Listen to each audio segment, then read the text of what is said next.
নিয়ে সুপ্রিম নির্দেশের পরই তেড়ে ফুঁড়ে উঠল সংগ্রামী যৌথ মঞ্চ। বৃহস্পতিবার মঞ্চের আহ্বায়ক ভাস্কর ঘোষ চাচাছোলা ভাষায় আক্রমণ ভঙ্গিতে বলেন, রাজ্য যদি সুপ্রিম রায় না মানে তাহলে বেনজির আন্দোলন হবে। সংগঠনের তরফে জানানো হয়, আদালতের এই নির্দেশ রাজ্য সরকারকে মানতেই হবে। সংগ্রামী যৌথ মঞ্চের নেতা ভাস্কর ঘোষের বক্তব্য, এবার আর আদালতের নির্দেশ অমান্য করার সুযোগ নেই। নির্দেশ না মানলে শিখিয়ে দেওয়া হবে আন্দোলন কাকে বলে।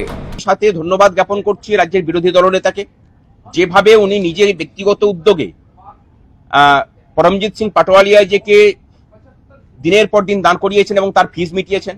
আমরা ধন্যবাদ জানাচ্ছি মাননীয় বিকাশ রঞ্জন ভট্টাচার্যকে, বিনা পয়সায় কর্মচারীদের হয়ে লড়াই করে গেছেন দীর্ঘদিন। যে মাননীয় মুখ্যমন্ত্রী আগের বার যেভাবে 25%কে না দেওয়ার সাহস দেখিয়েছেন, এবার যেন আগুন নিয়ে খেলবেন না।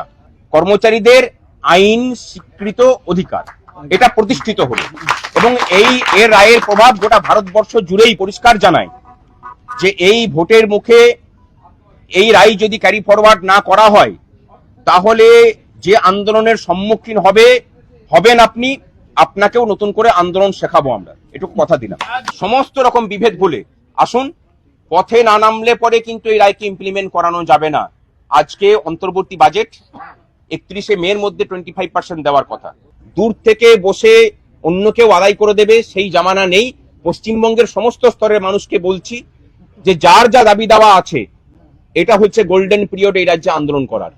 পথে নামুন। শুধু এসআইআরটা কোনো ইস্যু নয়, এসআইআরটাকে ইস্যু বানানো হয়েছে, এটা একটা পদ্ধতি। ডিএ কর্মচারীদের মৌলিক অধিকার এই পর্যবেক্ষণের সঙ্গেই বৃহস্পতিবার মাইল ফলক রায় দিয়েছে সুপ্রিম কোর্ট। রাজ্য সরকারি কর্মচারীদের বকেয়া ডিএ মেটাতে নির্দিষ্ট সময়সীমাও বেঁধে দিয়েছে শীর্ষ আদালত।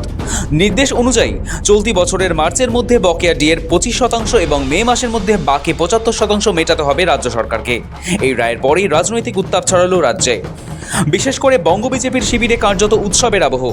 রাস্তায় নেমে মিষ্টি বিলি, স্লোগানে স্লোগানে মুখর হয় রাজপথ।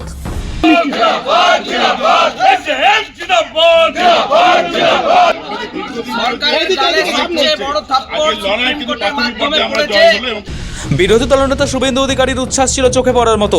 সাংবাদিক বৈঠকের মাঝপথেই বক্তব্য থামিয়ে তাকে বলতে শোনা যায়, হেরেছে হেরেছে মমতার সরকার হেরেছে।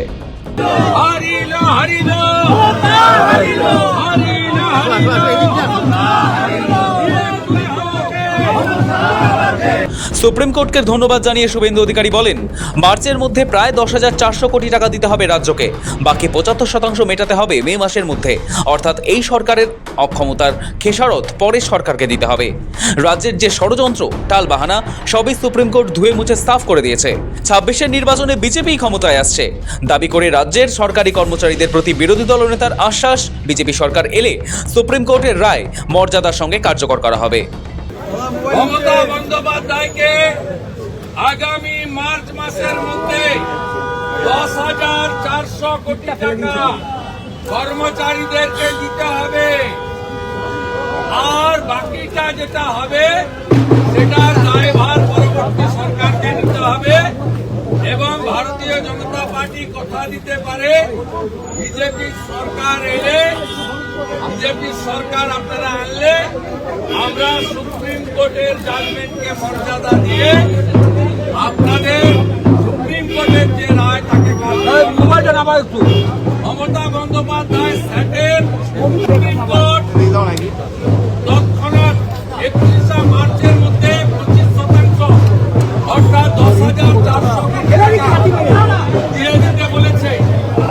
সরকারের খবরদারি মন্তব্যে সমস্ত চক্রান্তকে সুপ্রিম কোর্ট আজকে ধুয়ে মুছে সাফ করে দিয়েছে। হেরেছে হেরেছে মূলে আদায় করবে, মূলে আদায় করবে ভারতবর্ষের সর্বোচ্চ আদালত। মমতা বন্দ্যোপাধ্যায়ের পালানোর আর কোনো রাস্তা নেই। বিজেপির রাজ্য সভাপতি শ্রমিক ভট্টাচার্যের মন্তব্য, রাজ্য সরকার এতদিন কর্মচারীদের সঙ্গে প্রতারণা করেছে। এটা মেলা মহোৎসবের সরকার, দায়িত্বজ্ঞানহীন শাসন। দলের প্রাক্তন রাজ্য সভাপতি তথা কেন্দ্রীয় প্রতিমন্ত্রী সুকান্ত মজুমদার বলেন, ডিএ যে ন্যায্য অধিকার সুপ্রিম কোর্টের রায়ে সেটাই প্রমাণিত হলো। রাজ্য সরকারকে একযোগে আক্রমণ পদ্ম শিবিরের। রাজ্য সরকার দীর্ঘদিন ধরে সরকারি কর্মচারীদের সঙ্গে, পেনশনভোগীদের সঙ্গে প্রতারণা করেছে এবং এখনো প্রতারণা চালিয়ে যাচ্ছে। কারণ এই সরকারটা খেলা মেলা উৎসবের সরকার, দান খয়রাতির সরকার, দেউলিয়ার সরকার। এই মুহূর্তে পশ্চিমবঙ্গে তৃণমূল সরকার বলে কিছু নেই। যেটা আছে সেটা লিভিং ফসিল, জীবন্ত জীবাশ্ম। এখন এই সরকারের উচিত সুপ্রিম কোর্টের নির্দেশকে পালন করে অবিলম্বে 25% দিয়ে দেওয়া এবং তারপরের যে সরকারি কর্মচারীদের জন্য ব্যবস্থা সেটা নতুন সরকার এসে করবে। পশ্চিমবঙ্গ সরকারি কর্মচারীর এবং পেনশনভোগীর তারা কেন্দ্রের হারে ইয়ে পাবেন। অর্থাৎ সর্বোচ্চ আদালতের যে রায়, সেই রায় প্রমাণ করলো যে মমতা বন্দ্যোপাধ্যায়ের সরকারের যে স্ট্যান্ড, তাদের যে অবস্থান ছিল সেটা ভুল ছিল।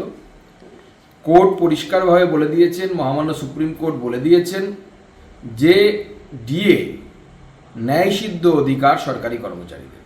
যদিও বিরোধীদের পাল্টা জবাব দিতে ছাড়েনি শাসক শিবিরও। যে বিজেপি শাসিত যে রাজ্যগুলোয় পেনশন নেই কর্মচারীদের, সেখানে আপনারা পেনশন চালু করবেন কিনা? বাংলায় তো পেনশন আছে, বাংলায় ডিএ এবং পেনশন দুটোই আছে। কেন্দ্রীয় সরকার 2 লক্ষ কোটি টাকা দেয়নি, তারপরেও মমতা বন্দ্যোপাধ্যায় অন্য সমস্ত কর্মসূচি বহাল রেখেও সাধ্যাতীতভাবে ডিএও দিচ্ছেন, পেনশনও দিচ্ছেন। তাহলে বিজেপি শাসিত রাজ্যের সঙ্গে যদি তুলনা হয়, তাহলে যেখানে যেখানে পেনশন বন্ধ হয়ে গেছে, পেনশন নেই, তাহলে শ্রমিক ভট্টাচার্য আগে ঘোষণা করুন যে ওখানে পেনশনও চালু করতে হবে বিজেপি শাসিত রাজ্যে। রাজনৈতিক বৃহস্পতিবার ডিএ মামলায় রাজ্য সরকারি কর্মীদের পক্ষেই রায় দিয়েছে সুপ্রিম কোর্ট। সব মিলিয়ে ডিএর রায়ের পর রাজ্য রাজনীতিতে নতুন করে চাপ বাড়ল নবান্নের ওপর। শীর্ষ আদালতের কড়া সময়সীমা ও নজরদারির মাঝে এখন নজর রাজ্য সরকার পরবর্তী পদক্ষেপে কোন পথে হাঁটে। শৌভিক চ্যানেলের রিপোর্ট, সময়, কলকাতা।